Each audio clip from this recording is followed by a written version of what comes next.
चला मैत्रिणींनो, बघा मी आज छान 4 प्रकारच्या इथे भाज्याचा प्रकार बनवलेला आहे.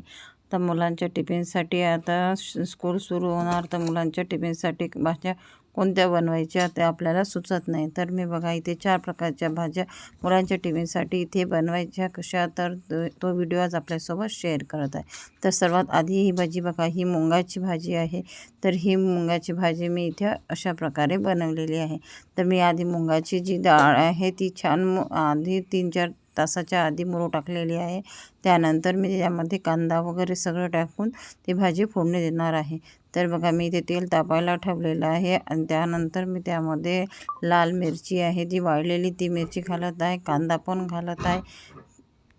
त्यानंतर हे छान इथे कढीपत्ता वगैरे टाकून मी हे छान एकजीव करून घेत आहे आणि पुन्हा तिथे त्यामध्ये नमक टाकून घ्यायचं आहे आणि थोडे आलं लसूण पेस्ट मी इथे टाकलेली आहे आणि अशा प्रकारे छान शिजू द्यायचं आहे. त्यानंतर यामध्ये लाल तिखट आणि थोडी हळद टाकून घ्यायची आहे आणि जे टमाटर चिरलेलं आहे ते मी टमाटर यामध्ये घालून घेणार आहे आणि छान हे प्रकारे एक मिक्स करून घेत आहे. आणि त्यानंतर जी मुंगाची डाळ आहे ती मी ते हे सालं काढून घेतलेले आहे ती इथे आपल्याला घालायची आहे आणि याला 5 ते 6 मिनटं होऊ द्यायची आहे आणि ही लवकर अशी शिजणारी आहे, जास्त आपल्याला याला शिजू द्यायची नाही आहे. थाळीच अशी ही भाजी इथे करायची आहे. तर मी इथे 5 ते 7 मिनटं ही भाजी हे होऊ देणार आहे. थोडं झाकण ठेवून 5 ते 6 मिनटं होऊ द्यायची आहे.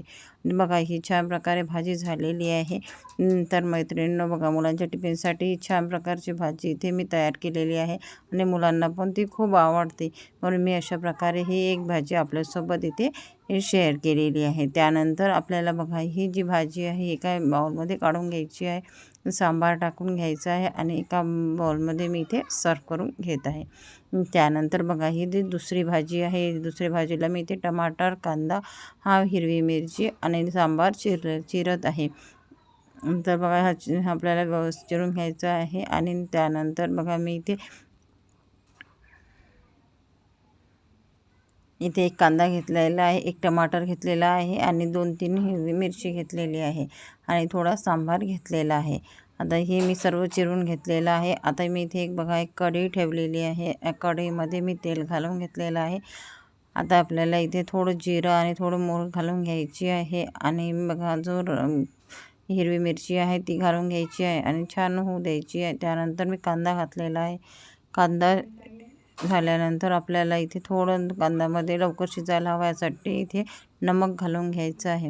आता छान प्रकारे होऊ द्यायचं आहे आणि त्यानंतर मग मी इथे हळद आणि लाल तिखट घालून घेतलेला आहे आणि जो टमाटर आहे ते टमाटर मी इथे घातलेला आहे आणि सांबार पण चिरलेला आहे तो पण इथे घालून घ्यायचा आहे. आणि त्यानंतर जी मी भेंडी इथे बघा 2 ते 3 तास आधी मी इथे भेंडी चिरून ठेवलेली आहे. तर ती भेंडी इथे छान सुकून गेलेली आहे. तर ती भेंडी इथे मी गोल गोल अशी चिरलेली आहे. तर ही भेंडी आता यामध्ये टाकून घ्यायची आहे आणि छान प्रकारे मिक्स करून घ्यायची आहे आणि छान प्रकारे आपल्याला चम्मचने मिक्स करून घ्यायची आहे, जेणेकरून मीठ वगैरे तिखट वगैरे सगळं त्या भेंडीला लागणार आहे. भेंडी चविष्ट अशी भाजी तयार होणार आहे. त्यानंतर बघा इथे मी नमक टाकलेलं आहे. आधी मी थोडंच नमक टाकलेलं होतं, तर इथे भेंडीला कमी पडायला नको यासाठी थोडं वरून पण नमक टाकून घेत आहे. तर बघा मैत्रिणींनो, मी अशा प्रकारे ही भेंडीची भाजी इथे आपल्याला 7 ते 8 मिनटं होऊ द्यायची आहे आणि नंतर मी गॅस बंद करून ही भाजी इथे बनवलेली आहे. त्यानंतर बघा ही तिसरी भाजी आहे. ती तिसरी भाजी मी इथे बघा इथे कढई गरम करायला ठेवलेली आहे. त्यानंतर मी त्यामध्ये तेल घालत आहे आणि तेल घालून घेतल्यानंतर बघा ही चवळीची भाजी मी छान धुवून घेतलेली आहे. त्यानंतर बघा इथे कांदा वगैरे मिरची वगैरे चिरून घेतलेली आहे. तर आपल्या इथे वाळली मिरचीचा वापर करायचा आहे.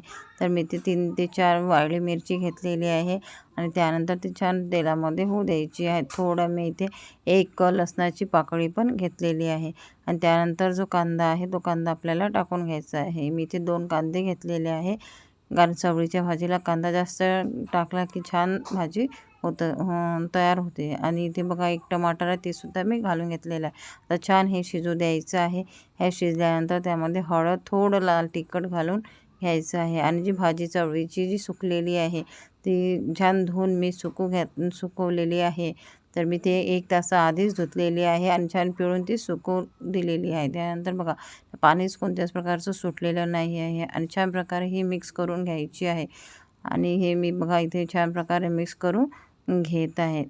आणि त्यानंतर थोडं वरून आपल्याला नमक घालून घ्यायचं आहे आणि छान एकजीव करून घ्यायची आहे आणि थोडं आपल्याला 5 ते 7 मिनटं हे होऊ द्यायची आहे.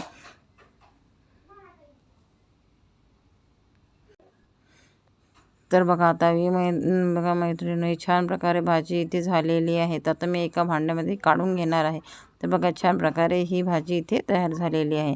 त्यानंतर बघा ही जी भाजी आहे एक भेंडीची भाजीचा प्रकार मी आपल्यासोबत शेअर करत आहे. तर बघा इथे मी तेल तापायला ठेवलेलं आहे. आता तेल तापल्यानंतर त्यामध्ये थोडं जिरं आणि थोडं 1 लसणाची पाकळी मी घातलेली आहे आणि जे कांदा आहे तो घातलेला आहे. छान प्रकारे तो कांदा आपल्याला शिजू द्यायचा. बघा हे जी भेंडी आहे याची मी इथे लांब लांब काप केलेले आहे. आता यामध्ये आपल्याला शेंगदाण्याचं कूटचा वापर करायचा आहे म्हणून मी इथे ती लांब भेंडी चिरून घेतलेली आहे.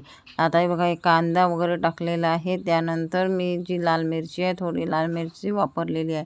हळद आणि जी तिखट थोडं टाकलेलं आहे आणि छान टमाटर एक टाकून त्या मिक्स करून घेत आहे. आता आपल्याला जी भेंडी आपण चिरलेली आहे ती भेंडी इथे घालायची आहे आणि वरून नमक टाकून घ्यायचं आहे आणि छान मिक्स करून घ्यायची आहे.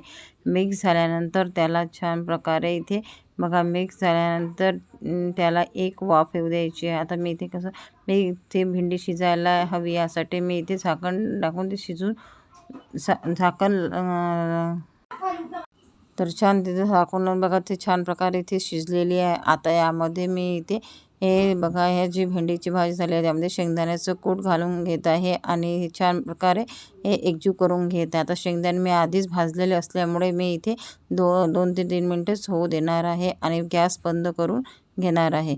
तर मैत्रिणींनो बघा अशा प्रकारे ही भेंडीची भाजी शेंगदाणे लावून तयार झालेली आहे. मुलांच्या टिफिनसाठी देण्यासाठी उत्तम अशी ही भाजी आहे. तर बघा मैत्रिणींनो मी अशाच 4 प्रकारे इथे भाज्या इथे आपल्यासोबत शेअर करा. तर माझं चॅनल सबस्क्राईब करा. धन्यवाद.